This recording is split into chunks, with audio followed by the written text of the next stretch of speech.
you're moving from place to place, Good morning, good morning, morning, good morning, morning.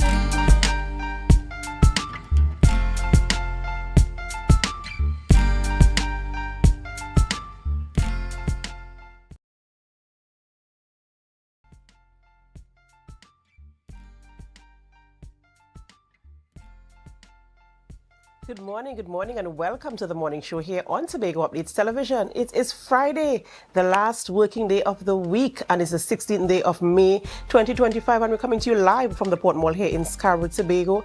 I am Adana Kumbi, and this is the day that the Lord has made. We will rejoice and be glad in it. We made it, guys. We made it to the last working day of the week, and we're heading on into the weekend. What are your plans? What are your plans for this weekend? Of course, you know, we always like to connect with you, our viewers, because you are the reason why we remain number one for morning show here on the island of Tobago. So leave in your comments, what are your plans for your weekend? What are you looking forward to the most? Are you going to do chores around the house, the yard? Are you going to get into a new project? What is up with you this weekend? We'd really love to know. We have a lovely show lined up for you this morning, but before we get into those conversations, we head on over to the news in 90 seconds. Thank you, Adana. Here is your news in 90 seconds for Friday, May 16, 2025. Prime Minister Kamala Persad-Bissessar has confirmed that the new session of Parliament will formally commence on May 23, 2025. At a post-cabinet media briefing yesterday, Persad-Bissessar confirmed that the clerk will read the President's proclamation to declare the start of the first session of the 13th Parliament. The first sitting of both houses is scheduled for 1:30 p.m. The Prime Minister also stated that the first bill to be introduced will be to repeal the Trinidad and Tobago Revenue Authority. Additionally, the Cabinet has adopted the UNC's manifesto as the official government policy. Up next, the government has launched a probe into foreign exchange distribution and leakages over the past decade. This was announced by Prime Minister Kamala Persad-Bissessar yesterday. A public report will be compiled by Finance Minister Devendranath Thakur, Planning Minister Kennedy Swatch Singh, and Trade Minister Satya Kamaharaj. Persad-Bissessar said the findings will identify key users, facilitators, and expose any collisions between businesses and operatives. Former Prime Minister Stuart Young has also raised concerns about forex allocation accesses for citizens and raising bank charges, citing inefficiencies despite cost-cutting measures like digital banking transitions. And finally, despite earlier statements by Finance Minister Devendranath Thakur, Prime Minister Kamala Persad-Bissessar confirmed that there will be no refunds for the property tax already paid. Persad-Bissessar clarified that only Thakur mentioned refunds and questioned how he planned to fund them. She affirmed plans to repeal the property tax and scrap the Trinidad and Tobago Revenue Authority, calling it politically motivated and non-functional. She emphasized strengthening the Board of Inland Revenue instead. Labour Minister Leroy Baptiste also criticized the TTRA, citing poor work buy-in and lack of consultation. And that was your news in 90 seconds. Thank you, Biana, for our news there in 90 seconds. You know, I saw the press conference yesterday from the post-cabinet media briefing there, and hearing the conversations that were had. And I know they mentioned a little bit about the TTRA. And, you know, when the question was posed, like, what is going to be the replacement, they said she did mention that she's going to strengthen inland revenue, empower inland revenue rather, to be able to carry out all the functions. So let's see how the strengthening the infrastructure, the strengthening is going to take place there to ensure that, you know, all the duties are going to be carried out efficiently and effectively. I'm not sure if the TTRA is scrapped immediately. I'm not sure what the process is or what the procedures or the timeline is, but certainly we will see how that is managed there for the rollout. But, you know, we're heading on to the weekend, so I really want to keep things light this morning. We spoke about enough governance for the week, and Brianna, what you have planned for the weekend? This weekend is more of a relaxing one for me. I'm not sure what you are up to this weekend. Oh, this weekend is work, and more work. I've got so many projects I have to get off the ground. So this weekend I will be, I'm getting my hands in the dirt, in the soil. Okay. This weekend I really wanted to read a book that I had earmarked to read, but I'll see if I could probably read that in the evening hours. But during the day, you'll be seeing me with a hammer and a nail and all the other things. And my well, hands hats off to you for that. That's right. And I'll come to tell the story on Monday morning, of course. Yes. So you do have a wonderful weekend and keep safe. You too. All right, ladies and gentlemen, it's that time of the morning where we celebrate with those who are celebrating. It's time for our birthday shout-outs. And we here at Tobago Updates Television, we love a good celebration. And look at that smile from this gorgeous lady, Miss Olive Grant. Olive Grant is celebrating a birthday today. And we do say happy birthday to you, Miss Olive. We pray God's blessings upon your life. We hope that you can continue smiling and shining the way that you are in this photograph. And we hope that you are able to create beautiful, beautiful memories. So happy birthday to you. We also say happy birthday to Erwin Lovelace. Erwin Lovelace is also celebrating a birthday today. And Erwin, we pray God's blessings upon your life. We do hope that you have an amazing birthday today. And we pray that your heart's desires are granted in accordance to God's will for your life. And our final birthday celebrant on our rundown is Miss Kafia Baker. Kafia Baker is also celebrating a birthday today. And Kafia, we pray that even as you enter this new chapter of your life, that the pages are written beautifully, that your heart's desires are granted, and that you experience more beautiful memories to be created for your future with your loved ones, family, and friends. So happy birthday to all of you. And of course, even if you did not submit a photograph, if you are celebrating a birthday, you're celebrating an anniversary, whatever you are celebrating, we here at Tobago Updates Television, we love a good celebration, as you're aware. And so, of course, we do join in the celebration with you. But we remind you to put God first, because He is the sole reason why there's even anything for you to celebrate. It's Friday, so you might be wondering what is happening today on Tobago Updates Television. Who are we speaking with? What are we having conversations about? So we start off the conversation by speaking with Mr. Sherwin Winchester. Yes, you might know that name, singer, songwriter, soca artist from right here, Tobago born. As a Tobago boy, we're going to be speaking to him this morning about Tobago Fashion Coda 7. Yes, he's a part of the event, so we'll be speaking to him about that. Then, of course, Mr. Cricket Marcus Daniel is going to be in studio this morning, and he's speaking to Joshua James, who is a cricketer, talking about the suspension from bowling, and he's going to continue to bring us our sports updates as it relates to things happening in and around Tobago, concerning people who reside here, who are from here, who were bred here, and who were brought up using the resources that we have here in Tobago. Even if it is us cheering them on, we're going to be talking about that right here on the morning show on Tobago Updates Television. So, whether you are viewing on our Facebook live stream, where you can leave your comments, or even our YouTube channel, or on AMPLIA 102 or Flow 121 or 130, we thank you so much for choosing us. And we are going to go for a short break before we begin conversations. And as we go, we invite you to help us. Share the live, share the live, share the live. We'll be right back.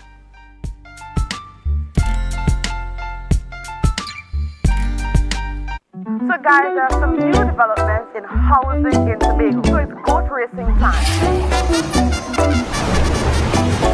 This is 116, the show that keeps you in the know with all things Tobago House of Assembly. Each week, 116 delivers a fun and engaging overview of the latest developments, achievements, activities, and events of our dynamic assembly. So join me. Let's dive into the Tobago House of Assembly's Week in Review right here on 116.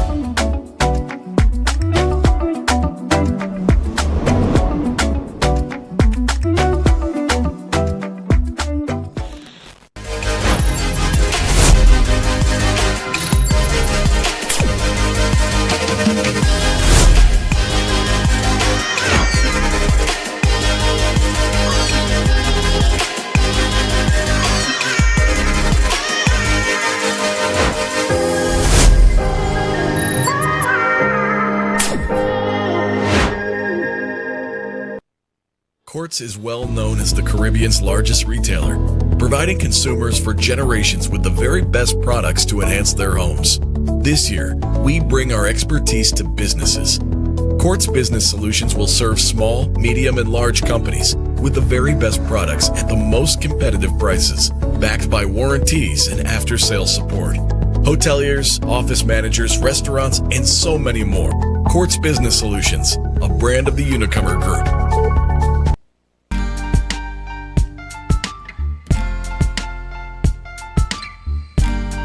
Put a smile on your face when you're moving from place to place. Good morning, good morning, morning, good morning, morning.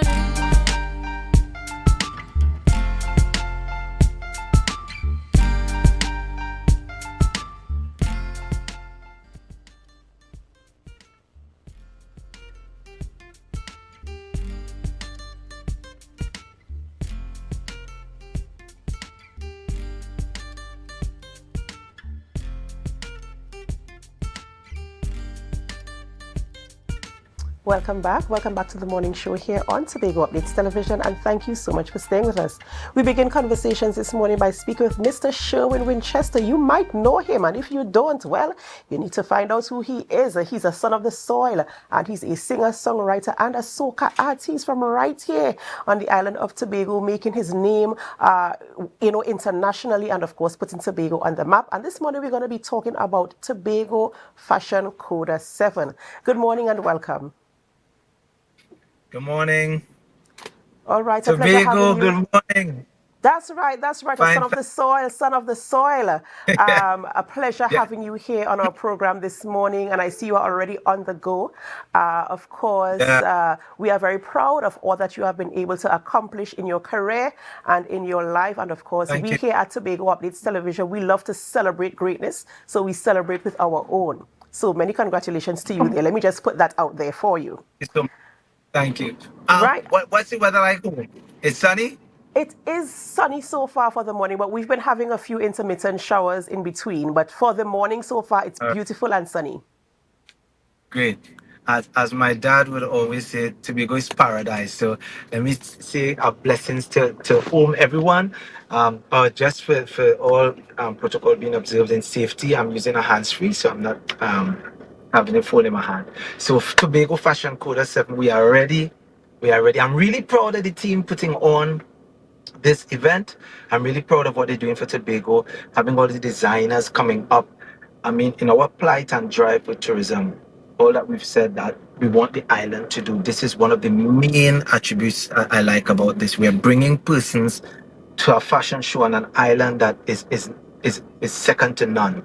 The beauty, and the fauna, the relaxation, the mood and experience you feel when you're deplaning, when that plane lands and you're walking down the step, right there, it starts immediately. That relaxed nature that you feel, and you're coming to a fashion show that is going to give you all the designers, top designers. You're going to see them on the runway in a fantastic hotel, I would say. The backdrop right there in Lambo Beach, one of the same areas I used to go swimming. So I could tell you for a fact that ocean breeze blowing upon you, you don't need an AC. You're going to feel that relaxed spirit. You're going to feel and see the ambience. When it comes to the entertainment, what I can tell you and promise you is we're coming to give you a fantastic show to match the designers with all that you're about to see.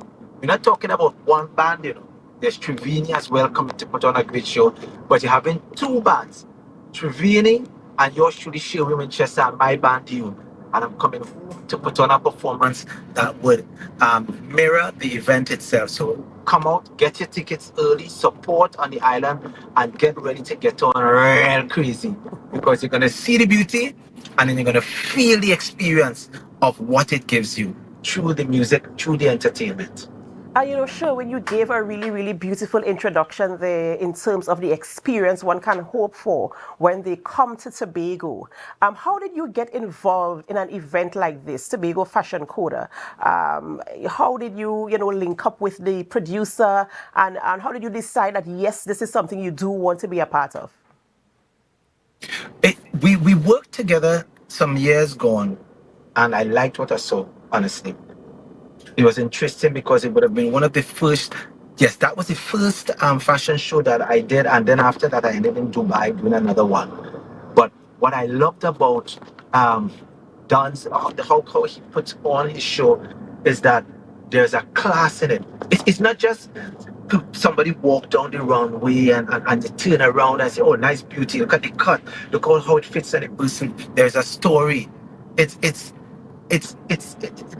is a merit in it. It lends itself to the island and where he is. And in everything, Tobago is pushed 100%. So I was coming up to Tobago, and who can I see in the airport?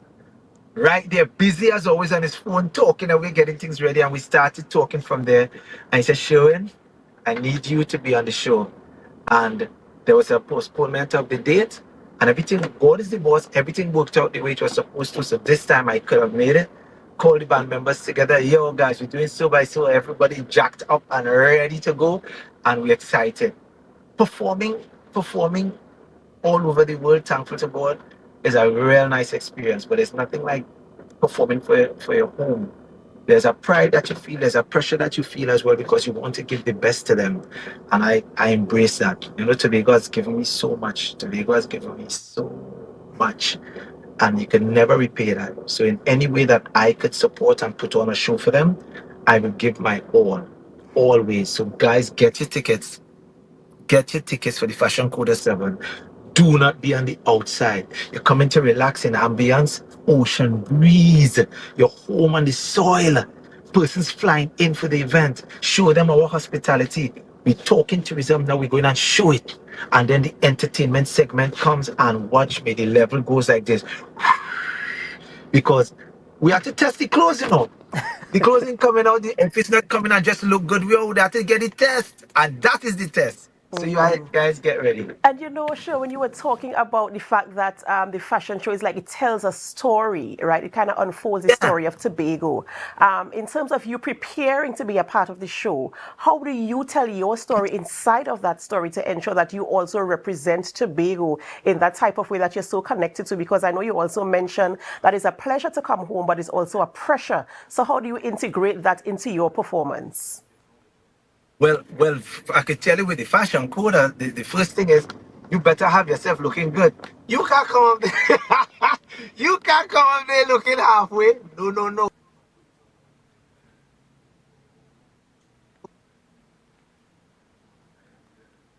Be on point. Energy, of course, and the repertoire has to be a different repertoire. You understand that I'm excited about what we're bringing to the island. In the past, I had the opportunity of not only seeing, but performing with the likes of Lionel Richie and how they would craft their set. And in that experience, you know, I've learned a lot with all the stages I've been on. So you're applying all of that home. You want to give your best. You want to give your best. Charity begins at home. So no matter what I do abroad, when it comes to Tobago, I always try to give 100%. For those who you're not sure what you want to do, you know, I'm telling you, this is where you want. This is where you want. It is perfect for the time. And I can tell you, when you see that show rolls out, knowing the person I'm talking about, when you see the production, you will feel as though you're at the Grammys. So get your tickets, come down, and Tobago, I am proud of you. Tobago, understand who we are. Tobago's paradise. Tobago's paradise. Let's treat it that way. Let's love it, protect it. And everything we do it at 100%. Do it 100%. Give. Don't ask what Tobago giving you. You give to Tobago and you would get back tenfold. So I'm coming to give to Tobago. I'm coming to give to the fans. I'm coming to give to the designers. I'm coming to give to the persons flying in, because we have a large contingent coming down for it. The entertainers, each and every one is coming to give a great show. The only question is, will you be there to enjoy it? Will you be there to experience it? And will you be there in the ambience at the awe of the night, where you're sitting down and it's like, wait, you mean on my island, boy? Right here, all of this happening? So get ready. About how you love Tobago and the promotion of Tobago and what Tobago means to you. When was the last time you performed on the island of Tobago? And I don't even have to ask how excited you are to come this time, because you've already told me. But when was the last time you performed on the island of Tobago? And what are you expecting in terms of your performance for this event? The last performance was a wedding. Oh, it was great. You're performing right there on the beachfront in Pigeon Point, and we behaved really bad in a good way. But as to for this show, wow. Looking back on the last show that I did at the Fashion Coda, I know that I have to bring something more because I've seen the growth. In fact, I was really amazed at how big, how grand the work that goes into the brand. So everything on that night would be enhanced. So I'm gonna do the same in terms of my performance. The event tells me what I need to do. So on the night itself, while I may have an idea of what my repertoire would look like, when I get there, according to what I see, changes would be made to make sure I match the night and everything works, in a symbiotic relationship. So we're both benefit from each other. And the great thing about this, how you know it's the right place to be and how it's going to be good, is organic. Even the campaign advertising the show is organic. It doesn't feel forced. There's a relaxed mood, the same way Tobago gives you.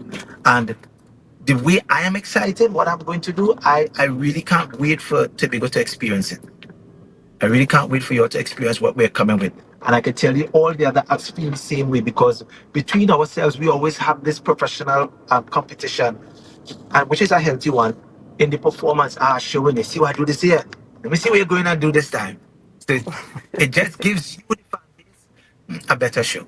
All right, and I totally understand, and especially when you said the show will tell you what to bring. And I've heard artists say that before, that they might prepare a set, and when they get into the atmosphere, they kind of have to make tweaks. So of course your band has to be ready to do something possibly impromptu, and of course these are the things patrons look for. They look for these types of things to ensure that they have the experience that they are paying for.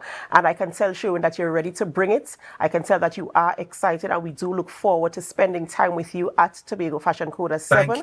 We wish you the absolute best, and we cannot wait to see you here on the island of Tobago to give of yourself back to the island that gave you your life, your being, your existence, your upbringing, and even your culture. So thank you so much, and we'll see you soon.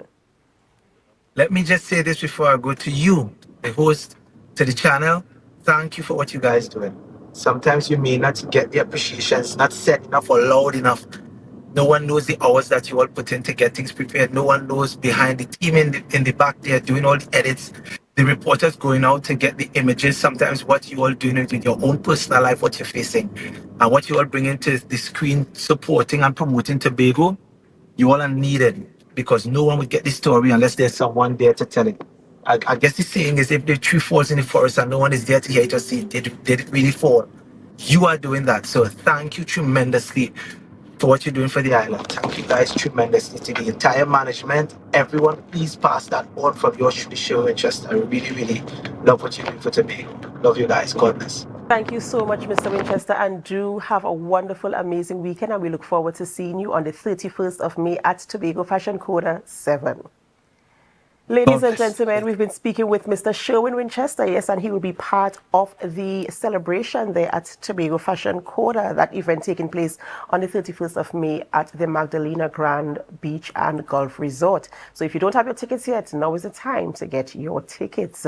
Of course, we have to go for a break before we continue conversations here in studio. And as you are aware, it's Friday, and Mr. Cricket, trust me, he walked in the studio, so he's ready to give you all the sports updates and to have the conversations about all things sports happening in and around Tobago, or concerning people who reside here, who live here, who are from here, who even know about Trinidad and Tobago. He's going to be bringing you all the updates, so do stay with us. But as we go for this break, we invite you to help us. Share the live, share the live, share the live. We'll be right back.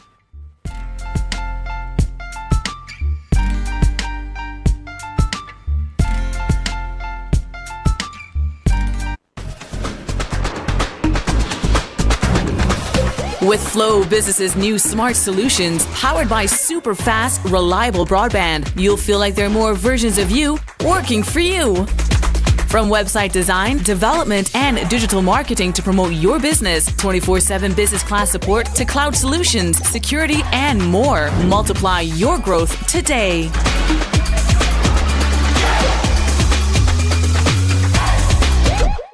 Are you in a dispute with a registered investment service provider of the TTSEC?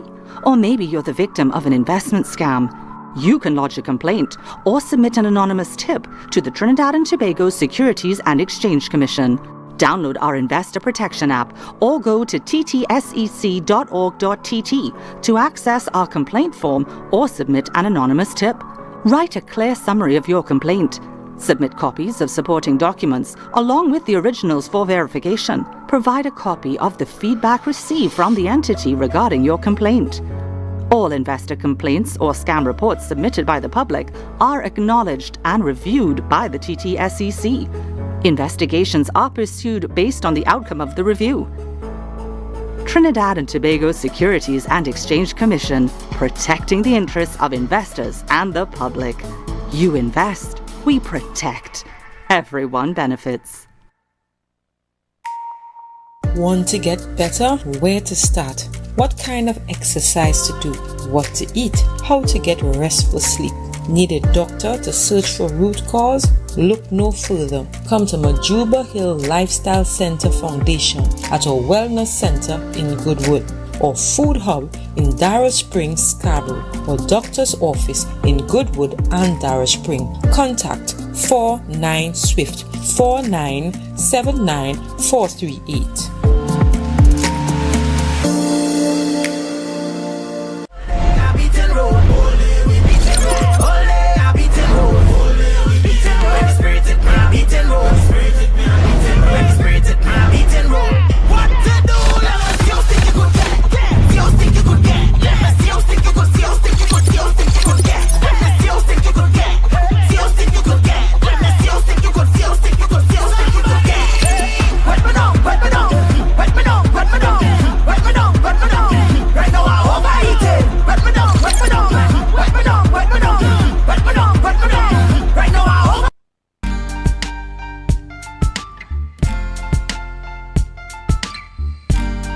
Put a smile on your face when you're moving from place to place. Good morning, good morning, morning, good morning, morning.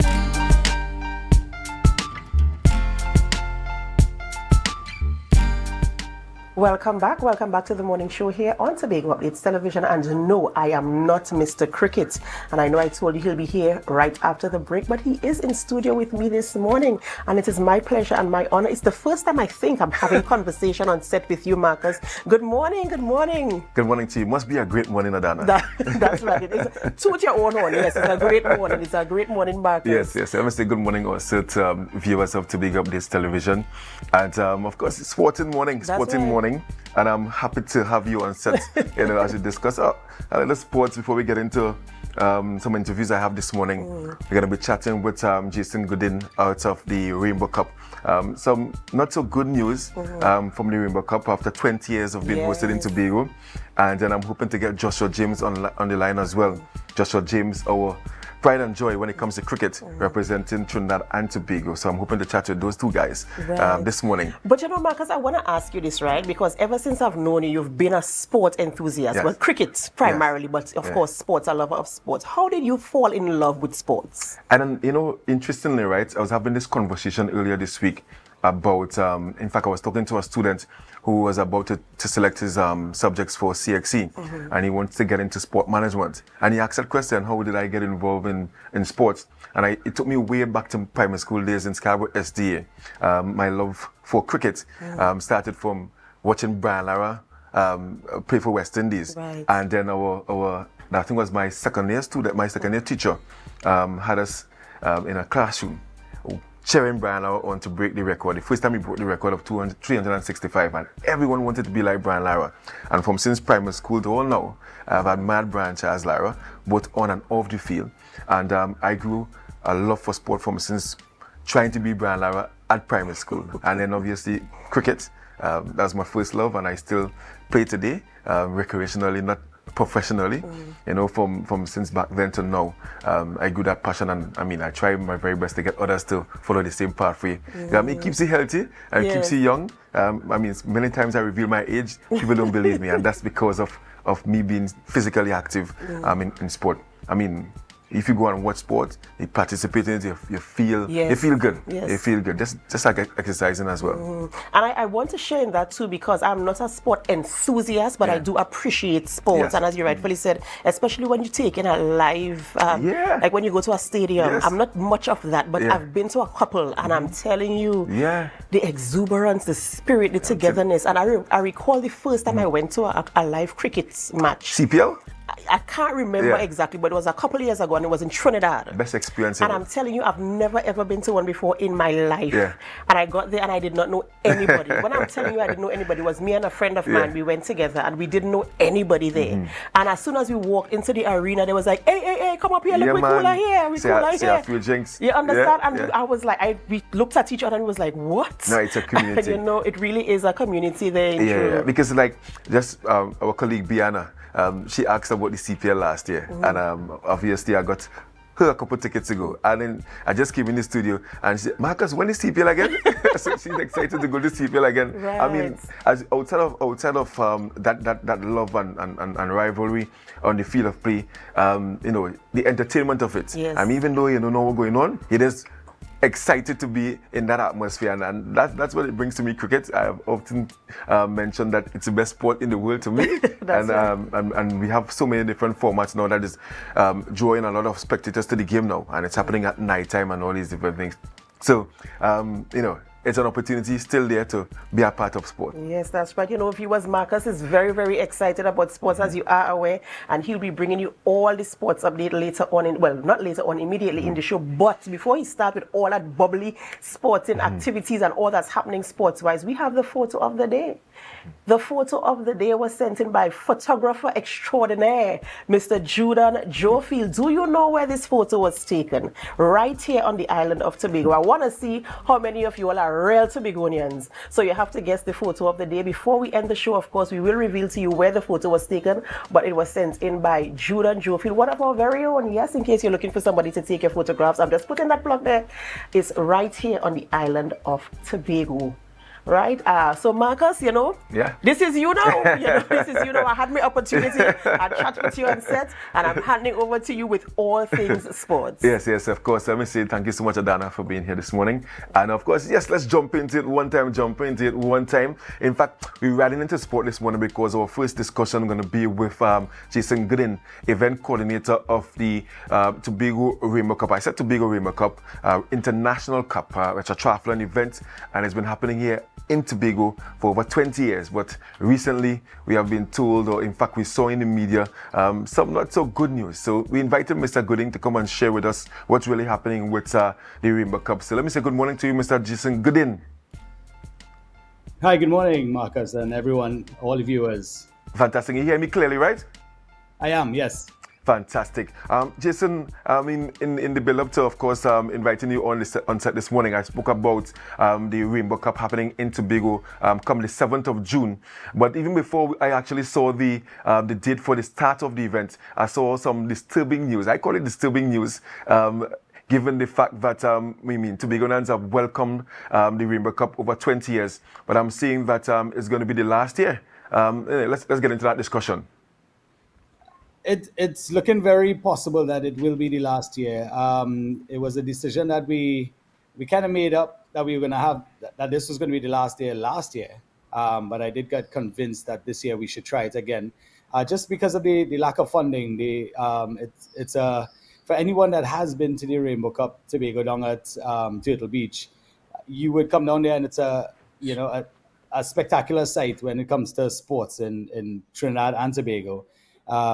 And we've built this event up. It started in 2005, right in the back of Grafton Beach, with only 35 people, and this is 35 adults, kids, everybody, 35 in total. Now we have anywhere ranging from 400 to 600. On a great year, we had 600 people participate, and this is not the spectators that came over to support their athletes. It's not the parents who came to support their kids. It's not these are just athletes that we were able to bring from Trinidad, Tobago, the region, Grenada, Barbados. We had somebody from Egypt one year coming over to participate in this event. So when you have an event like this, and we want to talk sport tourism, these events like this is what it brings revenue to Tobago. You may not see it, but everybody that has to come to Tobago has to stay somewhere.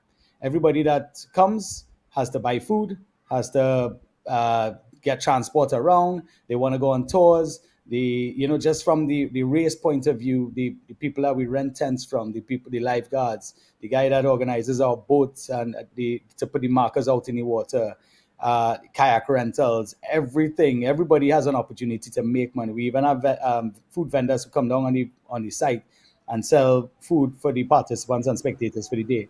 So there's an opportunity for everybody to make a little bit of change for this event. You may not even have something going on regularly, you know?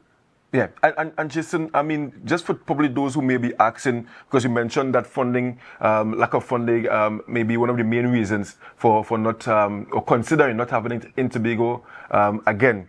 If you can, on average, what does it take to host such an event in Tobago? Upwards of $180,000. And you may not see it, but that's what it costs to get everything that we need. Most of our stuff is in Trinidad, so we have to, we get Tobago Services to lend us their truck, and we get a big truck, and all the equipment comes over. I move my team from Trinidad, and so we all need accommodation. Just my team alone, we need accommodation. So we've had hotels that have supported us in the past, and we're very grateful for the support that we've received in the past and so far. But at this point, after last year, after I paid off all my bills and all that stuff, I realized that I had to take $45,000 out of my personal money. So I had to go borrow money. I had to go and ask somebody to lend me some money so I could pay off my bills. Because of course I don't want to keep the people that came and provided services and rented me stuff. I don't want to keep them waiting.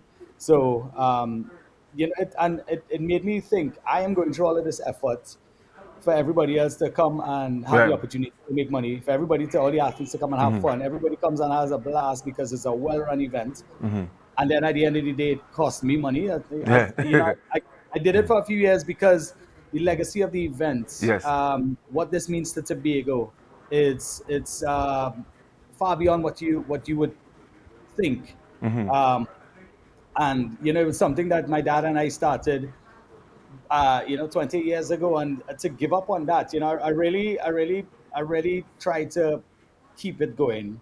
And even though it was costing me money, I said, you know what, I'm gonna do it. Maybe things will get better. Maybe we'll get some sponsorship. And then the sponsorship, everybody's just kind of like, nah, boy, we can't help.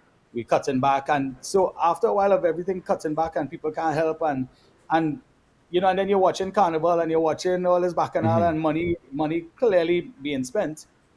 But then I am suffering to try to put on a sporting event, which does great for our community. It gives our children discipline. It gives our children a goal to work towards. And I always tell everybody this story. When I was 14 years old, I had the opportunity or the choice of hanging out with a certain set of people or going to train on the track with Memphis Pioneers.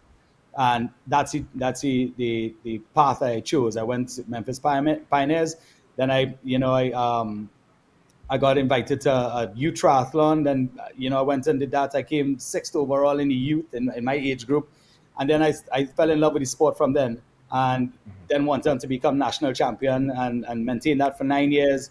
Traveled the world doing the sport of triathlon, went to World Championships, Commonwealth Games.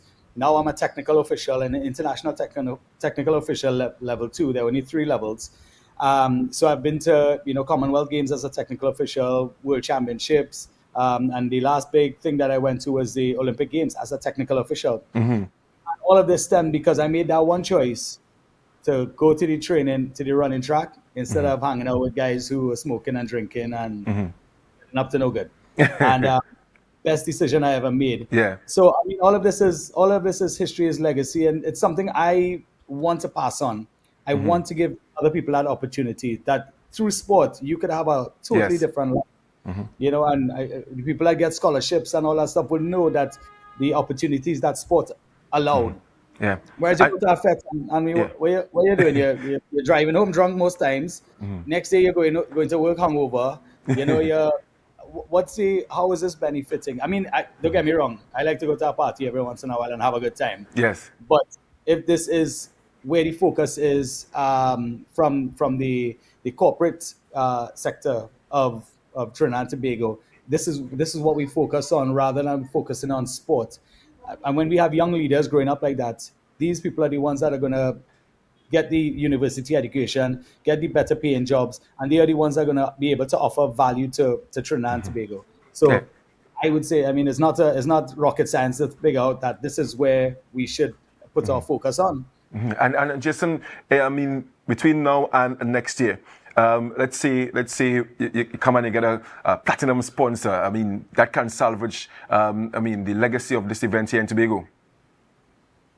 Yeah, of course, for sure. I mean, that's the only thing bring me back right now. Yeah. The fact that I have to work for the rest of the year to pay for this event out of my pocket. So I mean, everything that I am doing, I'm now taking funds from there, and I mean, I do a bunch of jobs. Yeah. So I go down to Guyana and manage races. We have Odyssey and events that we do race timing and all that stuff.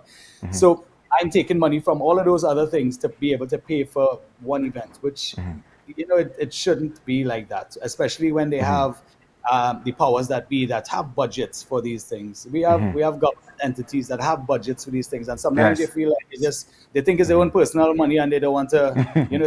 It's all about who you know and all these kind of things. But this is we're not a fly-by-night organization. We've been in Tobago for 20 years, and I remember coming here the first time to Tobago, people just didn't know how to pronounce the word triathlon. Triathlon,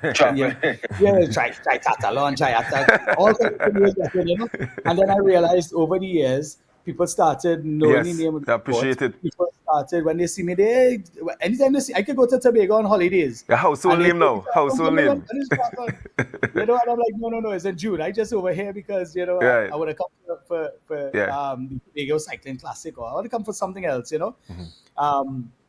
But it was great to see that Tobago, we got the support from Tobago, we got the buy-in from Tobago, and the community of BlackRock, tremendous. I mean, some people will pick off us or whatever, but at the end of the day, they come out there and they support the sport. The athletes come and have a fantastic time in going through BlackRock, between Pleasant Prospect and BlackRock, which we close off. It's one of the only race courses that totally car-free, and we have to thank ACP more about 8 or 10 years ago for actually allowing that, because it's been 10 years since we've been trying to get the roads totally blocked off, and I had to go in and say, wait, we're waiting for somebody to get knocked down, and knocked down. That'll be the last time I ever put on an event in Tobago, and then we tried it the first year, worked out well, and then after that it was a breeze, and so it is a little bit of discomfort for the community. But we are very thankful. We're very grateful for them, and hopefully they could see the benefit. I know some people in the community see the benefit. Yeah. And we get a lot of kids from the community coming out and taking part in the event, and we get a lot of volunteers from the community doing it, and people come on the side of the road and block it and cheer on and that kind of thing, And then you can see the support even the week before, because we have cyclists and athletes coming in there from the Wednesday before the races on Saturday. It's always been the second Saturday in for as long as we can remember. First race starts at 7 o'clock. Everything is done at Turtle Beach. And we have the standard distance triathlon, which is the distance they do at the Olympic Games, followed by the sprint, which is half of that distance. And at 11 o'clock, we have a 10 to 12 and 13 to 15-year-old race. And this is where we select our Carifta team. Right. So that goes on, and then it's side by side with that event, there's a try event, where for anybody that wants to try the sport of triathlon, this is the perfect opportunity to try that event, because the distances are short. It's like a 375-meter swim, a 10-kilometer cycle, and a 2.5-kilometer run. So, I mean, almost anybody could do that with a little bit of training, And then following that, we have a 3 to 5-year-old, because my daughter, my smallest daughter is my youngest, is 3 years old. So I'm like, I throw in a category for her. So they have 3 to 5-year-olds, the cutest little thing. I mean, they don't go far at all, but it's fun to watch them compete, and that is giving them the spark to want to do this sport or any other sport as they get older. And then we have a 79 category, and after that we finish off with a 5K, and the 5K runs the same course as the triathlon, where you leave from Turtle Beach, you go down towards Pleasant Prospect, do the loop around Grafton Beach and come back. And we always use Starfish Hotel as a turnaround point to we run into the hotel and come back out. So, it's a very nice and spectator friendly event, and we encourage everyone to come down. I encourage anybody that could lend a hand when it comes to financial contributions and sponsorship. Tobago has always been very tough when it comes to asking anybody to get any cash. The first thing I get is, "Nah, we can't help you, boy, things tough." For years and years and years, I've been hearing that. So, sadly, I outside of the THA a few years ago, there's very little to none of financial support from any of the Tobago businesses. And this should be a fantastic opportunity for your corporate social responsibility, to fulfill those corporate social responsibility needs, because you relying on the community for your business to succeed, but yet when it's time to give a little bit back to the community, it's a hem and a haw and oh boy, things tough. And how I don't see the math there in that. So I'm making a plea to the Tobago community, the Trinidad and Tobago community, anybody that could support this event, the powers that be, help me to maintain this event, and let's see it going for another 10 years. I would love that. I don't want to give up at 20 years. I mean, I feel like we've already put in 20 years. Why not carry it on, And my sister's doing a fantastic job, and hopefully she could take over when I get old and gray and she has extra 10 years on me. She could carry it, and then hopefully we get somebody else to keep it on. But I mean, wouldn't it be great to see this thing, like continue. 30, 40 years of Rainbow Cup and right here in Tobago? And we get more and more people coming down to the event, more and more people coming to Tobago. This will be a landmark event for Tobago where people look forward to it every year. Tobagonians look forward, Trinidadians look forward to coming over. The regional athletes and spectators come over. They're looking forward to something in Tobago, and it can't always be bump and grind and that sort of stuff. It has to be something more fruitful, which is sport. And I would be very happy to get the support to be able to continue this event. Yeah, fantastic. I mean, you have said it all there, Jason, and I'm very confident that you would have sold Tobago and of course, Trinidad and Tobago by extension for us to continue to have this wonderful event here in Tobago. I mean, 20 years is no easy feat, especially in the event management world, and something of such magnitude, I think, needs to be continued. So I'm hoping that obviously all the hundreds and thousands who normally view this program, that someone would have heard your plea this morning, and they will reach out to you to allow us to continue to have this wonderful event in Tobago, because you mentioned so many benefits. And as a while ago, you mentioned that this is where you picked the character team as well. Character team, right? And obviously sport tourism. So I want to thank you so much for being here this morning, Jason. I'm looking forward to the thousands and the hundreds coming to Tobago on June 7th. And not just the 7th, but they're going to come in before. Of course, enjoy Piece of Tobago, and I'm really hoping that the powers that we can support the event going forward. Thank you very much. And I have to follow the master show in Winchester when I say thanks to the media for the coverage and the support, because without the media, nobody would know about these things. Unless you physically come down to the event, you're not going to know about it. So thanks to all the media that has been supporting the event, Tobago and Trinidad, that write and give us, little articles and coverage and all that stuff. We really appreciate you guys. And we look forward to seeing you on 7th of June down at Turtle Beach. Thank you so much. If you need more information, you can go to rainbowcuptobago.com. That will give you all the information on the event, and everything is there, rainbowcuptobago.com. Fantastic. Thank you so much, Jason. Looking forward to seeing you. Fantastic. Guys, we've been chatting there with Jason Gooding, event coordinator of the Rainbow Cup Tobago International Triathlon event. Still, I got some good vibes coming from him there. We expect that some entity, whether corporate or government, will jump on board to support the Rainbow Cup. Well, we take a break. We're going to take a short break and return with Joshua James. Joshua James, the cricketer out of Tobago, doing big things for himself, his family, and community. Take a short break. We return with Joshua James.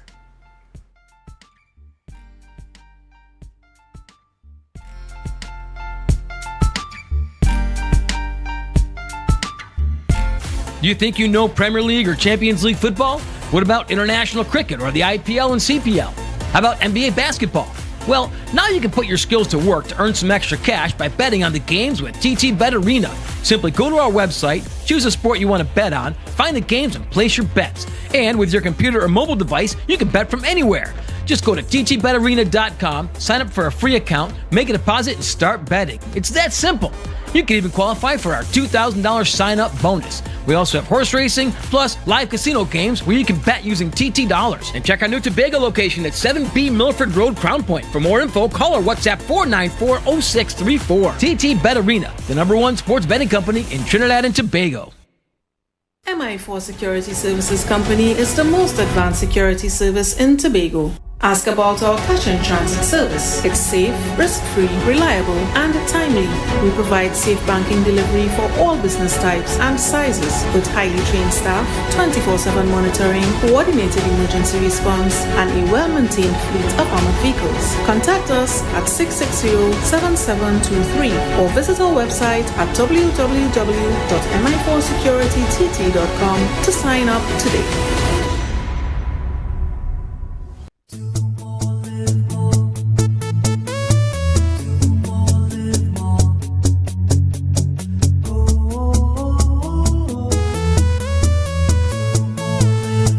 This is how it's gonna go. They better look up below, 'cause this is your show, and everybody's gonna know. Say it to them once again. They better look up below. This is your show, and everybody's gonna know. That's how it's gonna go. They better look up below, 'cause this is your show.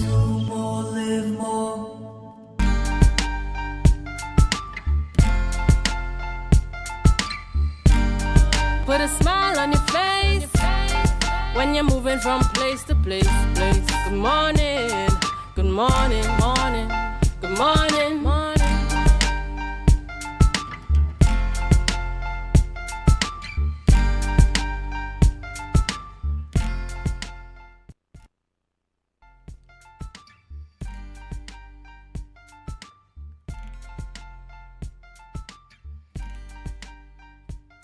Viewers, welcome back, and thank you so much for staying tuned to Tobago Updates Television. Into the sporting segment, just had a really good conversation there with Jason Giddin out of the Tobago International Triathlon, the Rainbow Cup. Talking about the event to happen on the 7th of June this year. This time, we're going to be talking some cricket. We're going to talk to Joshua Michael James, a very top all-rounder representing Tobago, representing Trinidad and Tobago, and I'm hoping very soon the West Indies. Good morning to you, Joshua. Good morning, good morning. Thanks for having me. Yes, man. Just like you're up and about already this morning. Yeah. Just, I mean, this is a short conversation on your recent representation for the national team in the West Indies Breakout League. I mean, let's share that experience for us. I mean, of course, congratulations to you and congratulations to the team on being victorious. But just tell us about your experience there. Yeah. Thanks. First time for the Breakout tournament. I think it was a really good experience.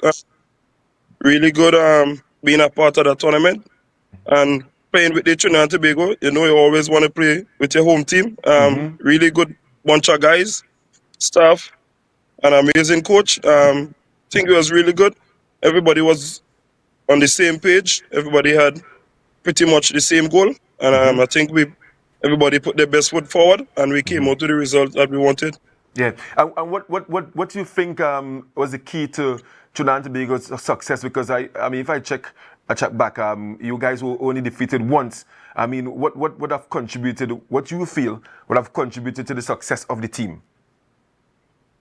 I think the mindset of the guys. I think in every game, I think we didn't play with best cricket yet. But every game, someone new stepped up to the challenge, and I think with that bunch of guys, the team was really strong. It just needed like 2 or 3 guys to come to the party, and then anything could be possible. Yeah, and would you want to see this tournament continue, because we have this CPL, which is deemed the Caribbean T20 League, but this breakout league would have given other players who normally would not get the opportunity to really play for a CPL team, because I mean you played with Jamaica Talawas and then Antigua. The new team is Antigua, the Antigua team, but I mean we only get to see you for 1 or 2 games. I mean, do you prefer this breakout league, or I mean the thing about the CPL, the crowd and the hype and everything? Which do you prefer? I think I still prefer the big CPL, but this one gives you a better chance to be selected on one of the big teams. I think I was saying, like, from this tournament, the CPL teams had to pick like 3 people from every team. So I think this year might be a little different about getting opportunities. Yeah, and as you mentioned that 3 persons may be selected, you're looking forward to be one of the 3 selected from Trinidad and Tobago? Yes, for sure. And Joshua, of course, it is in the public domain and of course in the news that during the competition that you were suspending from bowling for what is deemed an illegal bowling action. There are a lot of persons who may not understand, but they were very concerned about Joshua James, the all-rounder, not being able to bowl. Still kudos to the management for allowing you to play as a batter. You care to explain, if you can, what does the suspension mean for you, and what's the next step? After it won, it's nothing much. I know I could always contribute to the bat, but I think I need to continue the remedial work with Coach Riyadh. So hopefully I'll be back out to the bowling soon. So I ain't really concerned about it, because I know I could bowl. Right. And you're not sure how long this process will take for you to get back, to be cleared? No, I ain't too sure. Okay. But I think you mentioned... up to me how far. Go ahead. Oh, sorry. Yeah, I think it up to me. When I start back doing the bowling, I did take like some proper videos and with some footage and send it back to the West Indies Cricket Board, and for them to send it to England for the people to check it and play. Yeah, and what seemed to be the concern of those that are, observing the bowling actions of cricketers throughout the world, because obviously this case would have been taken high up. Hence the reason that they were asked to have a further look at your action. What seemed to be the problem? Is it a kink in your elbow? What seemed to be the uncomfortableness from those in charge? Yeah, the last thing I saw is like the elbow have a 15-degree bend. Right. Yeah. Okay, and that's something that Coach Riyadh and yourself have been working seriously on to be ironed out. I mean, what sort of coach is Coach Riyadh Emirates? Good man, a real good man. Kind, helpful, always there to support you when you need. Good man. Yeah. And what's next for you, Joshua? Outside of you, going through this remedial work, you are now on a little break. What's next for you? No. When I continue the training, the breaks will be very long. I will continue playing the Premier 1 cricket in Trinidad and continue doing my work while I'm there. Yeah, and who are you playing with in Trinidad in the Premier 1? Powergen Cricket Club. Oh, so you moved from Clarkwood to Powergen? Yeah.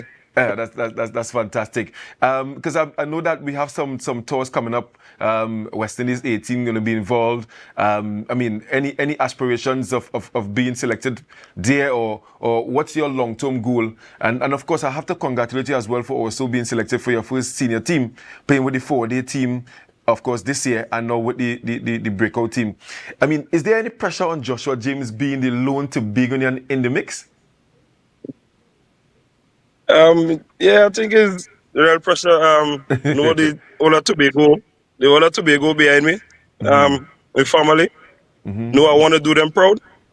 And after being called for the illegal bowling action, I was recently subbed off from the West Indies A team. So, no, there's a big disappointment to me and to Tobago. But I just had to go back and continue doing my remedial work, and hopefully next time I will be there. Yeah. So and mentally, because I mean, it must have hit hard when you were told that, I mean, I will have to not drop you, but remove you from the team until that action is cleared from the West Indies A team, because I'm sure representing the Maroon, that has to be your goal. Yes, for sure. That's my goal. That is what I'm playing cricket for, and that is one of my dreams. So yeah, it hit me hard, but it's my fault in a way. So I have to continue doing the work to be back there.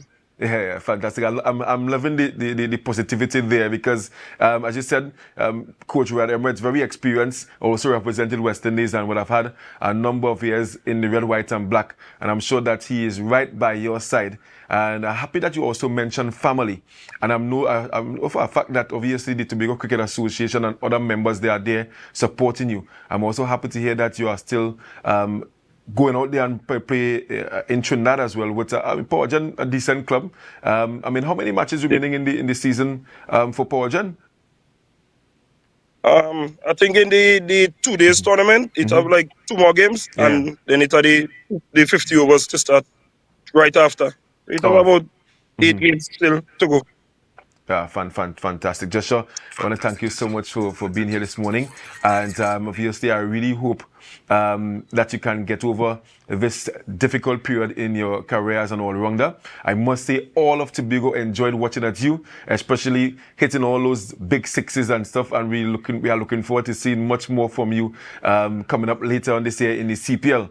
And I know for a fact, even though you may not be allowed to bowl, they're going to be selecting you as a fieldsman. I mean, tell me about that catch you took on the boundary. Did you ever think that you would have actually caught the ball and overbalance and go over? I mean, let's take me through that catch. When I saw the ball coming, the thing was on my mind is to catch it.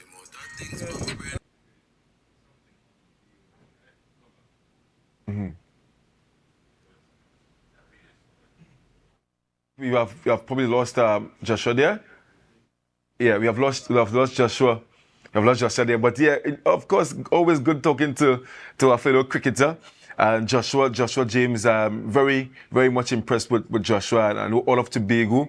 We are very much impressed with him. Always good to see one of our players and young players, whether it's cricket, whether it's football, whatever discipline. Could be sport, entertainment, whatever it is, doing good on the international stage. And we do have high hopes of Joshua James. Commendation to him again. Just a minor stumbling block or a minor hurdle in front of him. And I'm happy to hear that Coach Riyad Emirates and the team, they have built a really good family-oriented atmosphere there. And I'm expecting that, he's going to get rid of that kink and come back and come back even stronger. Happy to also to hear that he is still continuing, even in the break, to go there and play in Trinidad, the Premier Division 1. Expecting to see him come later this year in the CPL as well. So, viewers, brings to an end this wonderful program, the sport program. Have you figured out where that photo is located in Tobago? Yes, Jesus Hill. If you guessed that location, Jesus Hill in Table Peace, Tobago. Wonderful photo taken there by Mr. Joe Field. The cyclists and the mountain bikers, they will know exactly where this location is. Wonderful photo taken there.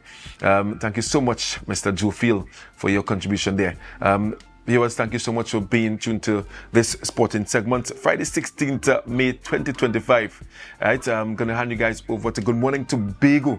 But of course, don't forget, share the live. Share the live.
ceremony serves as a event of the department's commemorative activities in observance of the National Labour Organization's World Day for Safety and Health at Work 2025. This year's theme, Revolutionizing Health and Safety, the Role of AI and Digitalization at Work, inspired the OSH department to integrate technology into all major activities.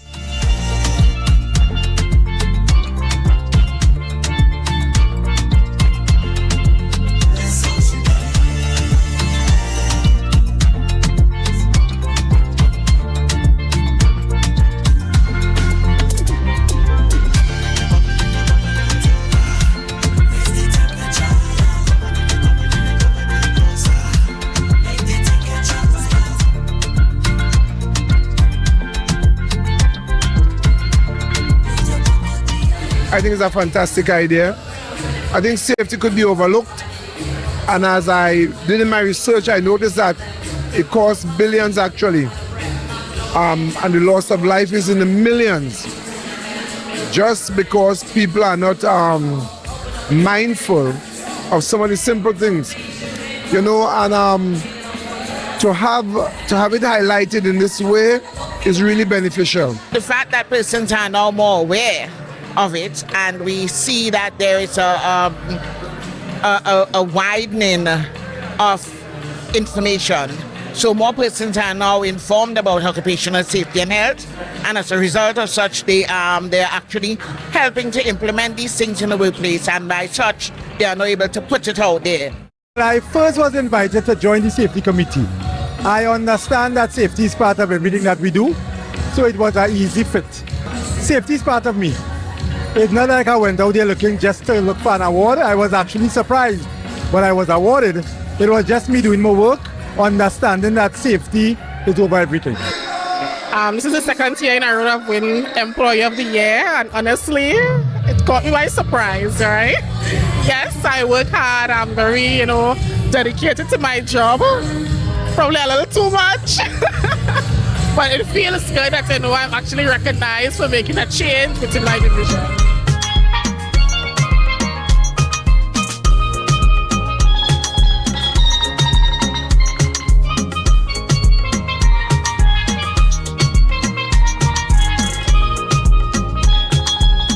That was a production of the Department of Information, Office of the Chief Secretary, Tobago House of Assembly.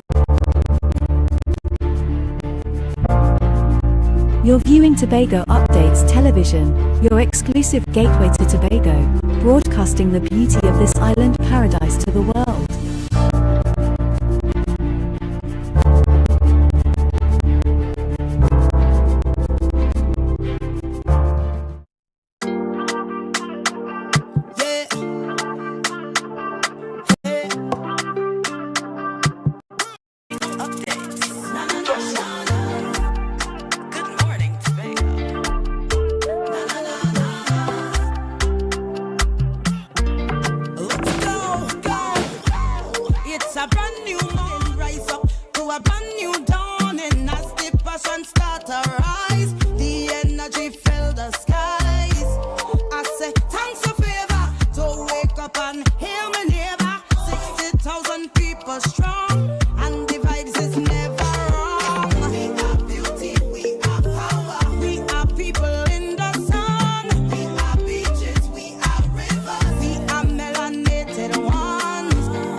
morning, good morning. Welcome to Good Morning Tobago here on Tobago Updates Television. I know I am not the usual face for this program, but I am who you have this morning. And I'm so happy that you are here with us, and I'm hoping that you can stay throughout the entire program this morning as we go through the very, very important conversations. But before we do that, let's have our news in 90 seconds. Prime Minister Kamala Persad-Bissessar has confirmed that the new session of Parliament will formally commence on May 23, 2025. At a post-cabinet media briefing yesterday, Persad-Bissessar confirmed that the clerk will read the President's proclamation to declare the start of the first session of the 13th Parliament. The first sitting of both houses is scheduled for 1:30 p.m. The Prime Minister also stated that the first bill to be introduced will repeal the Trinidad and Tobago Revenue Authority Act. Additionally, the Cabinet has adopted the UNC's manifesto as its official government policy. The government has launched a probe into foreign exchange distribution and leakages over the past decade. This was announced by Prime Minister Kamala Persad-Bissessar yesterday. A public report will be compiled by Finance Minister Davendra Kanku, Planning Minister Kennedy Swarat Singh, and Trade Minister Satya Kamaya Maraj. Persad-Bissessar said the findings will identify key users, facilitators, and expose any collusion between businesses and operatives. Former Prime Minister Stuart Young has also raised concerns about forex allocation, access for citizens, and rising bank charges, citing inefficiencies despite cost-cutting measures like digital banking transitions. And finally, despite earlier statements by Finance Minister Davendra Tanku, Prime Minister Kamala Persad-Bissessar confirmed that there will be no refunds for property tax already paid. Persad-Bissessar clarified that only Tanku mentioned refunds and questioned how he planned to fund them. She reaffirmed plans to repeal the property tax and scrap the Trinidad and Tobago Revenue Authority, calling it politically motivated and non-functional. She emphasized strengthening the Board of Inland Revenue instead. Labour Minister Leroy Batiste also criticized the TTRA, citing poor worker buy-in and lack of consultation. And that was your news in 90 seconds. Viewers, we are so happy that you are with us this morning, and we do hope that you could stay with us for the entire programming. Before we start our conversations, we are requesting your help. Yes, we are rallying the help of all of our viewers, all of Tobago. If you could come together to help us with a situation that was sent in by one of our viewers this morning. There is a turtle who is distressed at the Turtle Beach area, and we are hoping that help can be given, and we'll share the video with you right now. Yes, people, morning. On Turtle Beach this morning, I went for a little run, right? And I encountered a turtle that tangled up in a netting in the sea there. If anybody could help, it tangled up in the netting there. Right? Anybody who could help, all you come and help, please. Yes, people. This morning on Turtle Beach here, a turtle tangled up in the netting of a seine or something out there. Anybody that could help, all you please, all you come and assist to get this turtle released. Right, it tangled up bad out there. Right, I ain't seen nobody else on the beach that could help or anything. So let's share quickly. Anybody who up or come and share this video, share this live and get somebody helping this turtle, please, all you, please. On Turtle Beach. In Plymouth there, Corland Bay, close up to the end by the jetty. Somebody, or please come up and assist in helping the turtle get free. It tangled up bad in the netting out there. Anybody who could share to somebody who know about those things.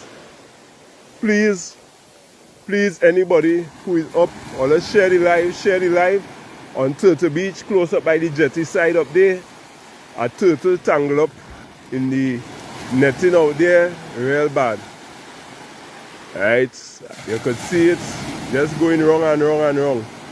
Can't get released. A very, very unfortunate situation happening there. And this also is applied for all of us to let us be responsible in the way we dispose of our garbage, because as we can see, others are distressed by the things we take for granted. So I'm hoping that help can be provided there to relieve that turtle from the stress it is going through on that Turtle Beach. Also today we are observing World Day of the Boy Child. World Day of the Boy Child is observed today, May 16th, and the theme this year is building self-esteem in boys. Stand up, be heard, be seen. So we celebrate with our boys, and I'm asking that all of Trinidad and Tobago can stand in support of, provide encouragement to our boys, and ensure that they have all they need to excel in every area of their lives. Boys are important.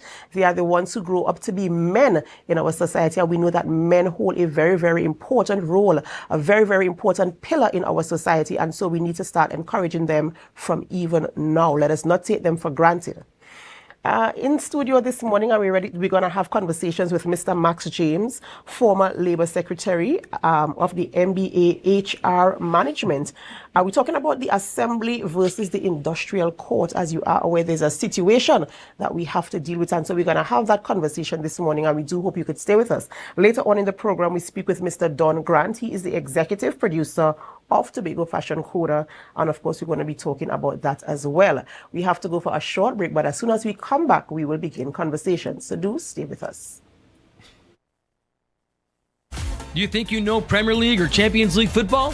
What about international cricket or the IPL and CPL? How about NBA basketball?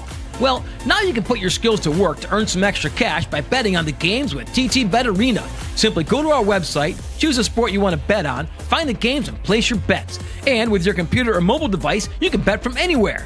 Just go to ttbetarena.com, sign up for a free account, make a deposit, and start betting. It's that simple. You can even qualify for our $2,000 sign-up bonus. We also have horse racing, plus live casino games where you can bet using TT dollars. And check our new Tobago location at 7B Milford Road, Crown Point. For more info, call or WhatsApp 494-0634. TT Bet Arena, the #1 sports betting company in Trinidad and Tobago. When the game is on, you don't want to miss the best moments. With AMPLIA TV, you can enjoy our ultimate sports package and watch your favorite games on the go. Stay connected and informed with sports news, scores, and stats with AMPLIA's fastest internet speeds. Up to 1 gigabyte fiber internet, you can stream riveting football action, cricket, NBA games, and much more. With AMPLIA, it's game on. Visit amplia.co.tt or call 800-4663. AMPLIA. Do more, live more.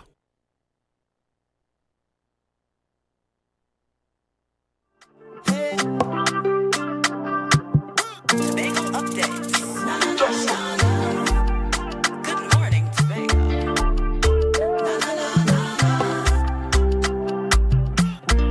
Let's go.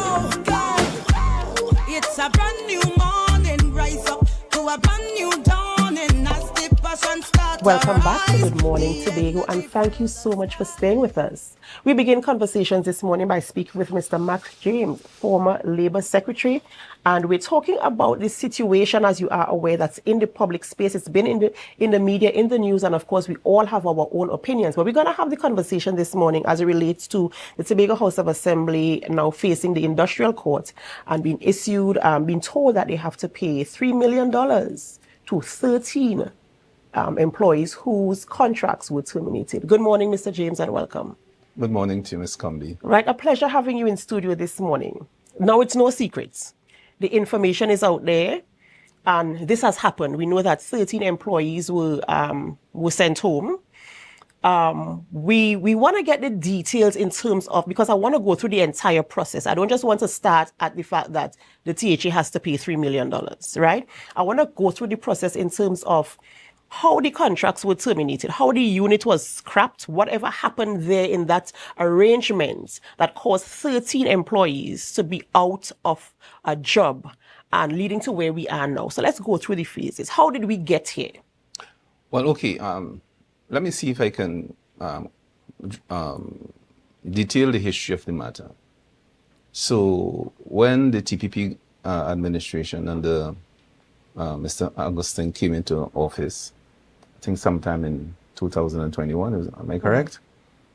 Well, of course, every administration has a right to do what it thinks it should do in respect of its policies, in respect of its mandate, and to find the best way forward in managing its units and divisions under its control, and to determine at what speed it should do so and how it should do so. So you don't fault an administration for doing that. All administrations have done that. PNM did that as well, even as early as when in 2001, when Mr. Orville London became the Chief Secretary. So there's a history of administrations taking such actions as it deem fit in respect or in pursuance of their mandate. So it's nothing new. What the court is interested in is the how and the process, whether procedurally or substantively. And I'll break down those terms for you in a while. All right. Recently, when the PNM came into power, sometime in 2010 or thereabouts, the Ministry of Tobago Development was scrapped. There have been several employees over the course of the different administrations where the employees have always won the THA. The unions have always won their cases. And it appears to me as an industrial relations person, as a former trade union officer, and in many respects I still am, the administrations don't learn. And I was just about, what you were saying, it really leads to that, because if you're saying each time this action is taken, and rightfully so, they have, the leeway to do, you bring in, you ensure that your mandate is established, your policies, whatever. But if this happens every single time, is it not something that needs to be assessed and approached to be taken differently? Yes, there's a significant problem within the political class in Tobago in particular. And the Prime Minister had to comment on a larger issue now, where lawyers are being paid substantial sums of money. Matters have to go to court, and workers take long to get a solution to the matter. Mm-hmm. And it puts them at a significant disadvantage. In the particular case, where 13 workers were dismissed or sent home, whichever term you want to use, retrenched, the court considered the matter and ruled in favor of the workers. The judgment being delivered, the Chief Secretary, I heard, decided that he is going to appeal. I'm not here to support any party, whether the Chief Secretary or the workers. But it appears from the ruling of the court and from the evidence that was tendered, evidence that was pleaded, that the workers had a case, and the court ruled in favor of the workers. Now, my thing is that you met the workers there. It's their bread and butter. You may have political differences, but there's a pathway, a very narrow pathway, which you must follow if you want to change the workers. You don't like them, or you feel this unit in particular, you don't need it. That's the employer's right. So as I began, I'm restating what the court is interested in is the pathway that you take in proceeding with your mandate or your policy, or to achieve your policy ends. It appears from the evidence pleaded that the chief administrator at the time, Mr. Edwin John, would not have, in the opinion of the court, conducted the necessary consultations. And the court, from the evidence pleaded, determinations were handled in a very abrupt way. Another issue, it is the question of compensation. Now, there was a significant unused part of the contract of the workers. And therefore, the court felt that if you're going to make the situation whole again, you needed to compensate those workers who did not complete their contract of employment. Some people had contracts about 3 years, and there was an unused part for about 9 months, some 10 months, some a year.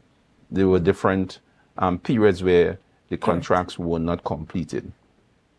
In the opinion of the court, the workers' situation should be made whole. It can't be that you are appealing a matter and yet you don't, and you say, listen, your contract, we are not going to renew your contract. So if you're not going to renew your contract, then why not pay people to the end of their contract? It is your right not to renew the contract. You might in fact be wrong based on the whole question of legitimate expectations. And but in this case, they close down the entire unit. But so if you're not going to allow persons to continue on a next contract, then you have a duty to compensate them for unused part of their contract. It just makes sense. Mr. James, I know that you are well educated in this topic. One thing that I was wondering, right, what are some of the things that caused the administration, and when I say the administration, I mean the Tobago House of Assembly, to drop the ball in terms of how this was handled, how this was managed? Because you're saying, okay, this is where we are now. You close down the units, and you're saying that they must compensate their workers. But before we even get to that, when we're talking about closing down the unit, from the reports, it states that they were in the process of restructuring, and none of these things seem to have happened in the period. So, right. So if you're going to restructure, the first thing that has to happen is a directive from the Executive Council. The Executive Council has to meet, a minute has to be provided, a note has to be provided, which ends up being a minute or an instruction or an authority to do these sets of things. If that doesn't occur, then there's no proper legal basis under which a particular secretary, whoever it is, could have been me, could act. It appears that was not done.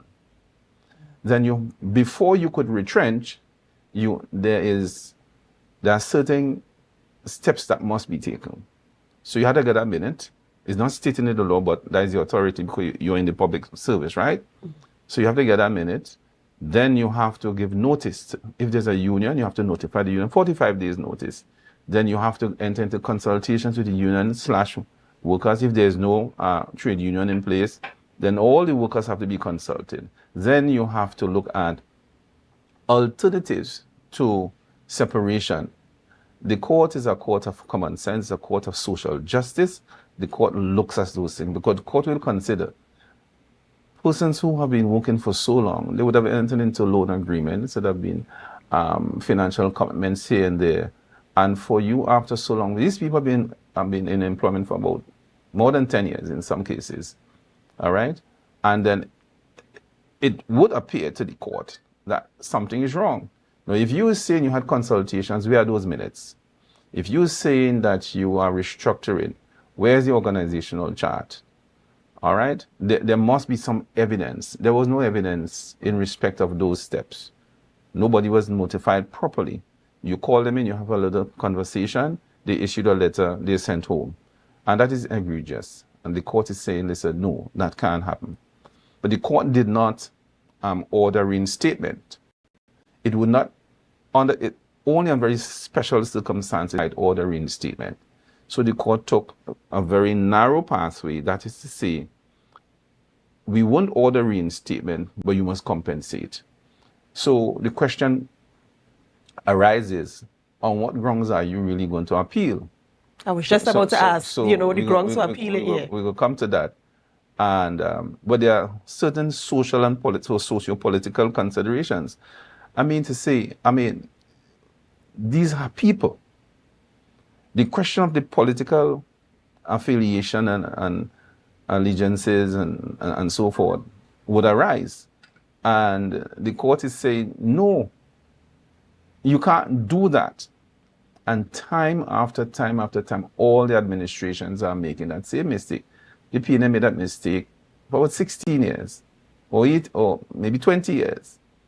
And the TPP also made the same mistake. The court is not going to question your right to separate. It will question the process. And they always lose on the process because people are bloodthirsty. I don't want them people, listen, pay them do the same thing and they lick up our people, we go lick up their people. Those are the things that are said privately, but not openly. And the court will get under that, get beneath that to correct that wrong.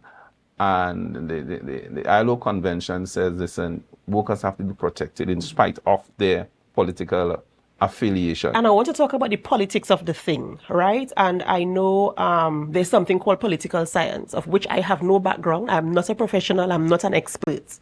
But is it not, political science, would it not say, let's study things, let us come up with a strategy for things. Yes, this is what we want to do. As you said, separation is, is acceptable, but the approach, how are we going to do this? We have seen so many administrations fail at this and having to pay, they got burnt by this because of the approach. Yes, I want a change because I am now the administration. And so this is my policy, this is my mandate, and this is how I want to do things. But how to do we do the politicians study the how-to part of it, or is it that they just immediacy? I want to get it done now by any means necessary. Is that, how do you apply the political science in that to ensure that the how-to is done to perfection? Well, I wouldn't say that's a question of political science. It's a question of governance, right? It's a question of corporate governance. Of course, it is flavored with some politics, not necessarily political science. Politics has to do with the systems, expert. And ideology and so forth. And there's some administration involved in it. Right. All right. But it's a question of governance. The module will be under the scope of corporate governance. For all intents and purposes, the administration is a corporate body, and therefore it applies. How you do it is the issue. Now, so you have persons who will advise the chief secretary, and I don't blame him too much, but I think he's wrongly advised and continues to accept worthless opinions. Some people who are about him, including some secretaries, who have their biases or their political biases. They have to be careful. Tobago is a small society. Where are you going to run to go? People are going to find you out. So that when you take bad advice, that's the issue. When you take advice that is loaded with spite and vindictiveness, that's the issue. So the question is, some lawyer or some untrained industrial relations officer will say, yes, you can do it.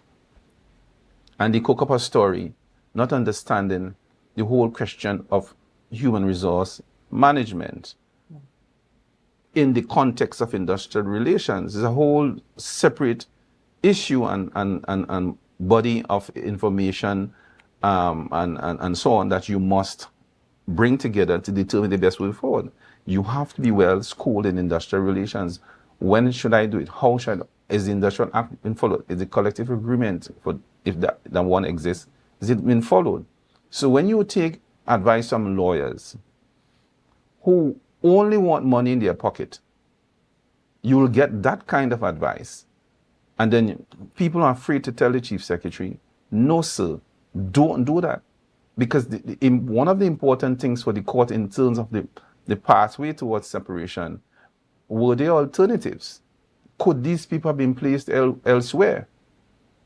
And if you dig deep in terms of the human resource management of the assembly, I would say unabashedly that yes, you could have found some form of employment for them elsewhere. There are many divisions, but it's a reluctance to hire people that you believe to be PNM or TPP. Both sides have done it. So we have to go back to have some sanity in our industrial relations practice in Tobago. And the court would have ruled, look, you must compensate them. Might be to the tune of $3.5 million. And there are different awards for the different persons who separated. And the question of the grounds for appeal, we're going to deal with that when we come back from the break. We have to go for a short break, ladies and gentlemen, as you are aware, we have bills to pay. And so we do hope that you could stay with us. When we return, we continue the conversation this morning. Be a part of the conversation. Remember, you can leave your comments on our Facebook and YouTube live streams so that we know that you're a part of what is happening here this morning. In the meantime, take in these announcements and we'll be right back after the break.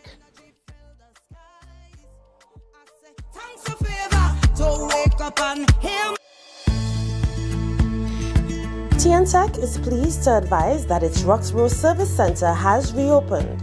Starting Monday, 10th March, customers can once more visit the Roxborough Administrative Building to pay TNTech bills, request new connections, and more. TNTech, powering the nation into the next generation.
Mouth-watering fries, salads, combos, and specials galore. Feeling for something to eat? Come and see. Our rotisserie is seasoned to the T. Kicking chicken, masala, and jerk roast. Crispy fries made from scratch. Who do you know can beat that? Or salads freshly cut and packed. When you taste it, you'll be wanting to come back. So come check us out on number 2 Robinson Street, Uptown Scarborough, Tobago. We open on Saturday nights from 7:30 to 11:30 p.m. Monday to Thursday, we're open from 10 a.m. to 9:30 p.m. and on Friday, 10 a.m. to 4:30 p.m. Contact us at 772-7443 and all social media handles at The Rotisserie Factory.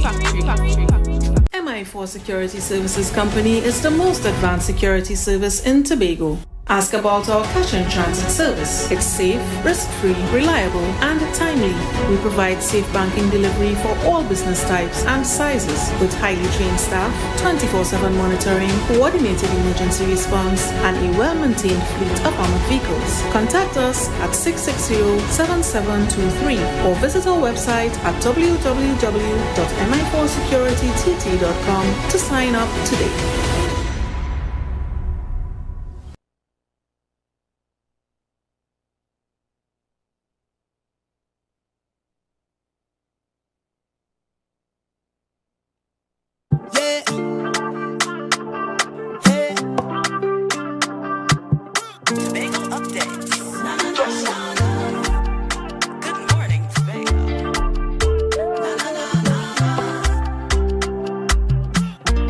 Let's go.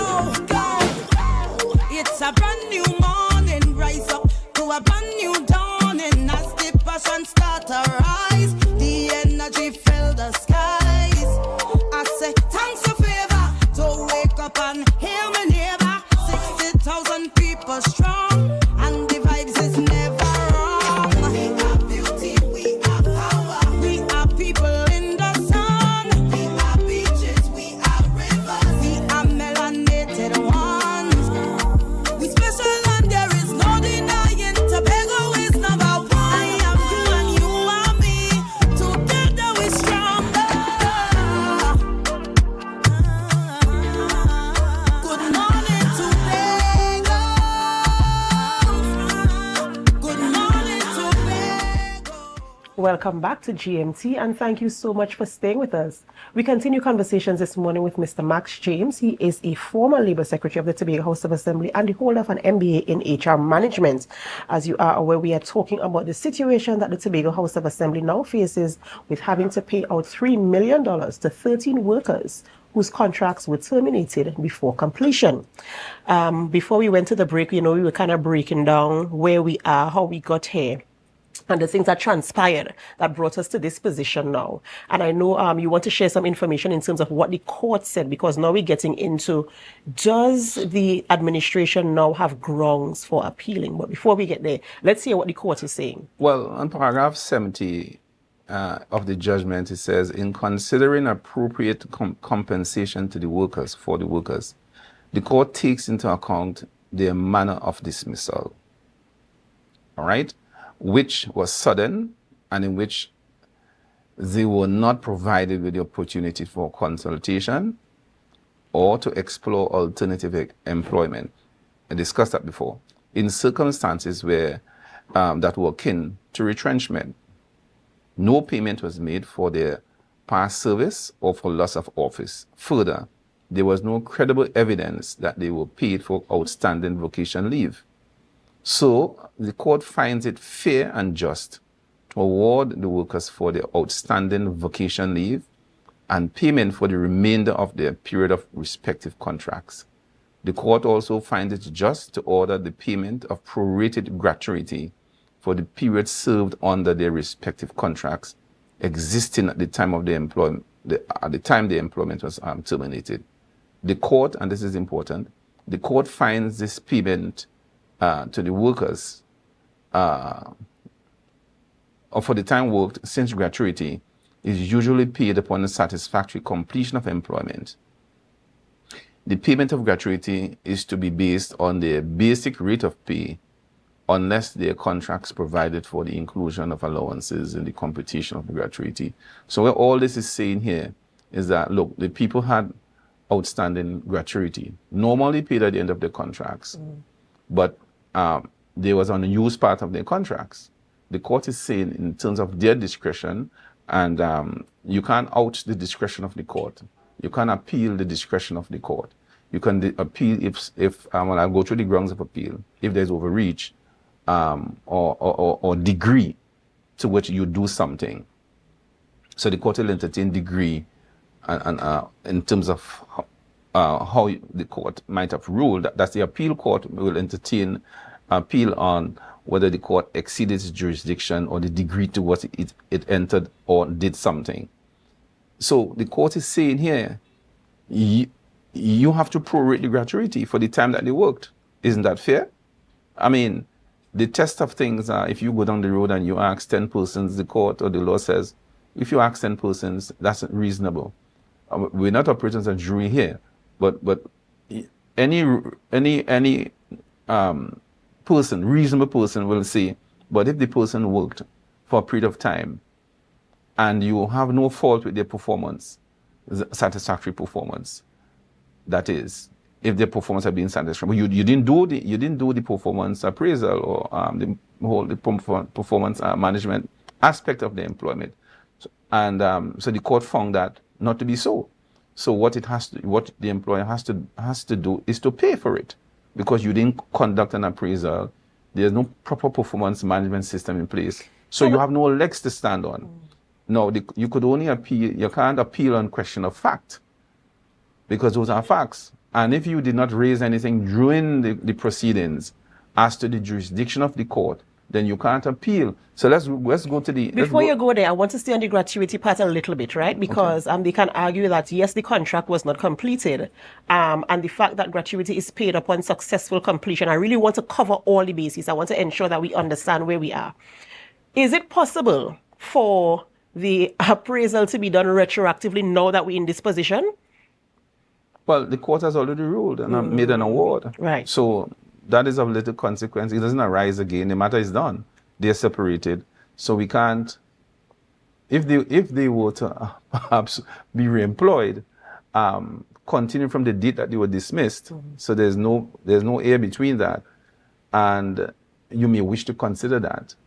and to make it whole from that period up until now, perhaps. But the assembly doesn't have a proper functioning performance management system. Everybody knows that. And that is at the basis of their problems, because the court will look at the relationship, how we operated, how we did, how we related whilst I was in your employment or during the course of my employment with you. The court is big on process. And you can't just, you are government, you're an organization. So things have to be organized. Things have to be done properly. And there are rules in the workplace that govern the terms and conditions of employment. There are rules that govern performance, principles that govern performance. And the court says you must abide by those kinds of things. You can't breach. There's a duty of care. There's a duty for the employer to act in good fidelity. All right? So the court will consider those things, how quickly you did things. So the retrenchment issue, or the separation, not really retrenchment, but the separation issue, if you're talking about restructuring, you can't delete it at the end. So you have to delete it at the beginning.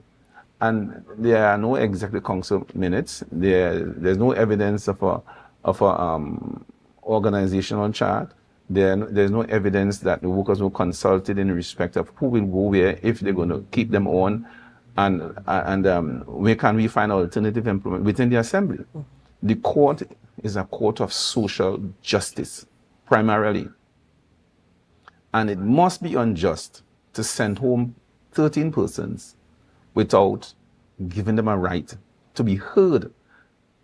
All right? So that's the substantive issue. It's a question of natural justice. Did I get a right to be heard?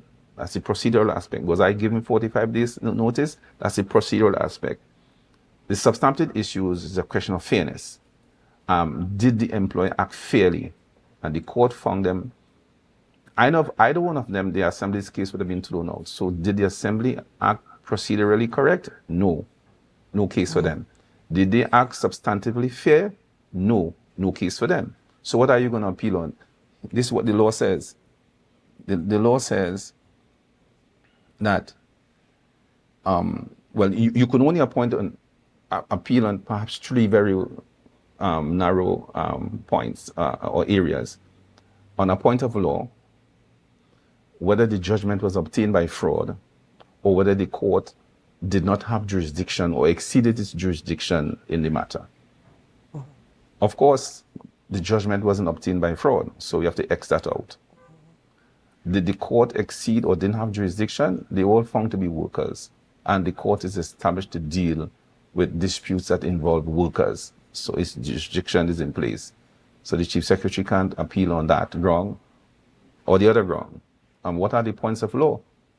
I'm hard pressed to find any point of law, because that is not the case, because it acted wrongly procedurally and it acted wrongly substantively. So there's absolutely no ground for the chief secretary to appeal, except the fancy lawyer or the former minister of justice now working elsewhere in the assembly and other places, where she might tell him, yeah, because she claims to be a litigator. And I hope that he takes the advice that I've offered this morning and early in this week on another station. It comes now to the whole question of social justice. And I will say to the chief secretary, let me go down to the colloquial, oh God, chief secretary, please do the right thing. These people are mothers. Don't let the tears of the widows, some of them are involved in this matter, fall upon you. These are people who, some of them, I know, based on their evidence, who turned around and voted for you and your party. The political capital that you have can be quickly evaporated, because there are other matters coming up quickly during the remaining portion of this year. And it's the same issue that concerns the workers of TATCO, who were dismissed even after they were asked, do you want to continue your career? There are no executive council minutes that give that instruction. You have a board and a secretary doing what they think they should do. And then you are now going to distress the workers further by appealing. What are you doing to do? I in my little business, me and a rich person, I had to employ one of the ladies that 4 children. Social justice requires the chief secretary to make it whole for the workers. I'm asking the chief secretary in that other matter to withdraw the matter. Let me ask this, because the Mr. OWTU James. is a very powerful union. Let me ask this question, right? In terms And of... let me just finish the sentence. The OWT is a very powerful union. They are well versed in industrial relations. And the assembly, based on all the case precedents, they are on the verge of losing that matter. It comes up in August. And I'm saying we don't need to have further disruption in the society. We need to do it right for our people. The board was wrong in that case. We're not going to try the matter, but the secretary was wrong in that case, and people are suffering. The chief secretary said before he came into office that a worker should not have to fight for something he or she is entitled to. On the larger level, we have a right, may not be a fundamental right, some cases it is in some jurisdictions, a right to work and decent work. And you have to be careful when you decide to separate workers. It should be the last choice. That's what the court says. I want to ask this question, Mr. James. I want to go back to the appeal. If the chief secretary or the administration decides that they are going to appeal the current case that we're talking about, what is it going to cost the taxpayers? What is it going to cost the assembly to appeal the case? Well, I don't know what the lawyers are going to charge. No, not in terms of the, the figure. What is it going to cost in terms of resources? Is it going to deplete the resources? Is there going to be a charge? Is there going to be a cost attached to it? Well, the only cost is what he's going to pay. The legal fees. The legal cost, the legal fees. And the longer it takes, the court might, if the union applies or makes amends or asks the court in terms of the compensation, might say, might be forced, or may be forced to order exemplary or punitive damages or add interest to it. But the court may not want to go there because it can raise a legal point in terms of punitive and exemplary damages. But it does so in extreme cases. So if you appeal, it's a danger, and the court may or may not decide to go that far. However, I think the cost to the assembly will be a political cost, because if you multiply 80 by, let's say, 3 dependents and friends added to that, you have to remember the figures coming down in the national elections just weeks ago. There are some seats that indicate that certain assemblymen can be in trouble.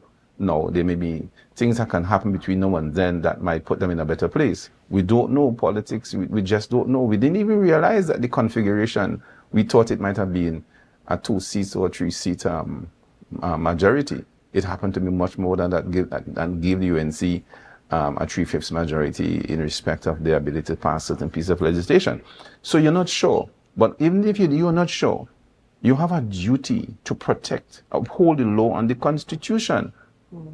And I'm saying again, if you look at the statistics over the years, since the inception of the court, the lawyers have lost multitudes of cases, multifarious now in terms of description, cases all through the life of the industrial court, because they like money, and the politicians like to listen to lawyers. They are no good in terms of industrial relations. They'll lose the cases. But more than that, the workers are your fellow sisters and brothers and citizens of Tobago.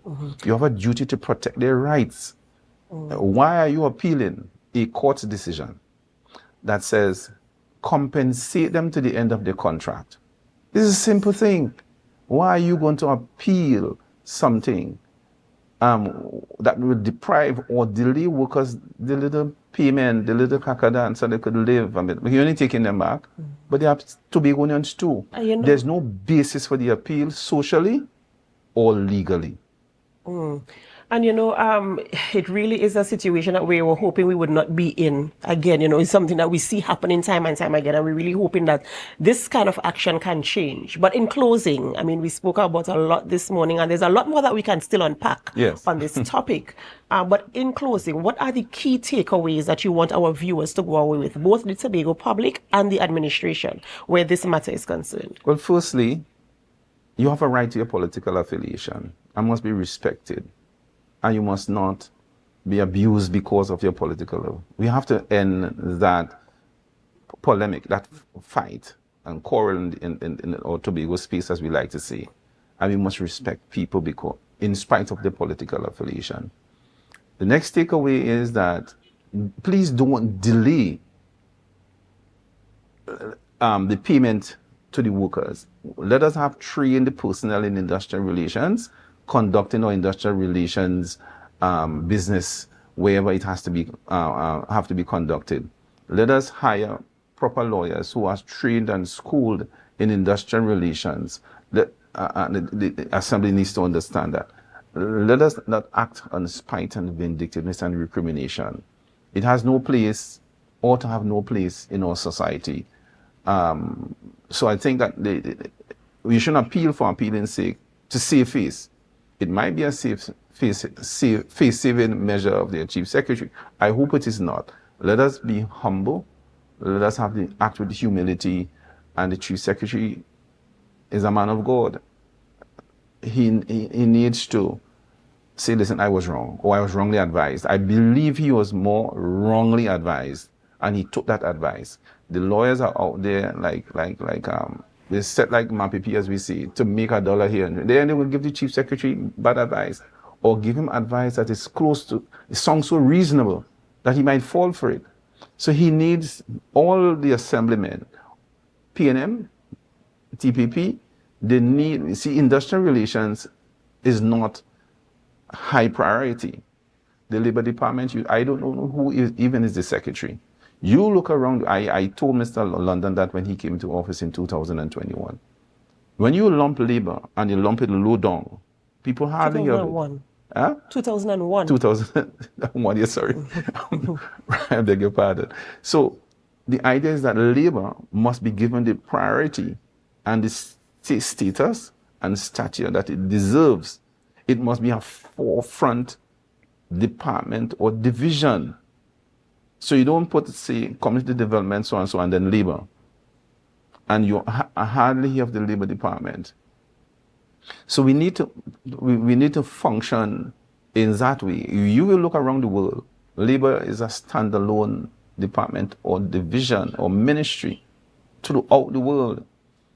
It's only Little Tobago I see that. Look across the waters.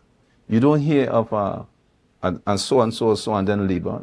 There's a labor minister, because it has to do with labor economics, it has to do with productivity, it has to do with industrial relations and all those social issues that pertain to work. So it must be, even if labor is not listed as a matter under the 5th schedule, it needs to be lifted out. In our time, I was the secretary for labor, because we understand or understood the importance of having labor as a division put in the right place, so we can instruct the rest of the society in terms of labor economics, labor matters, labor economics, social justice, and all of that. So it must be a forefront division. So we need to reconfigure how we see labor. People see it, well, the workers are terrible. Well, we know some of them are terrible. I've experienced some of them, all right? But it speaks to your human resource management, isn't it? Your public administration must be a forefront division. It speaks to productivity and fairness and procedure and all those kind of things, and appointments and job security, if you could say that, and so forth. Getting your divisions functioning optimally.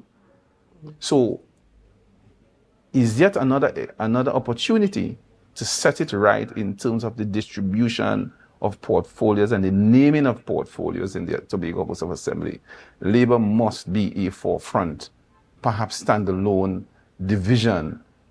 It is a sorry state that we don't want to hear, we don't want to listen, and we're going to do it our own way. But maybe we might see the effects of that. It is not helpful. And to the people who are widows, who are fatherless, who are affected by this judgment, people who have bank loans to pay, car loans to pay, send their children to school.